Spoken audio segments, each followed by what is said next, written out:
May I know kung saan po nagastos yung 125 million?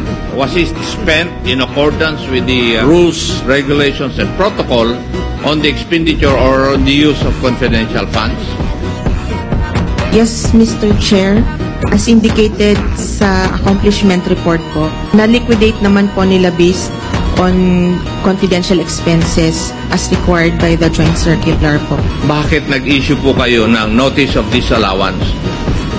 Mr. Chair, as to yung first finding, meron po kasing specific requirement ang joint circular na document na hindi po nila na-submit or nag-submit sila pero hindi po sufficient siya to answer the requirement of the joint circular, Mr. Chair.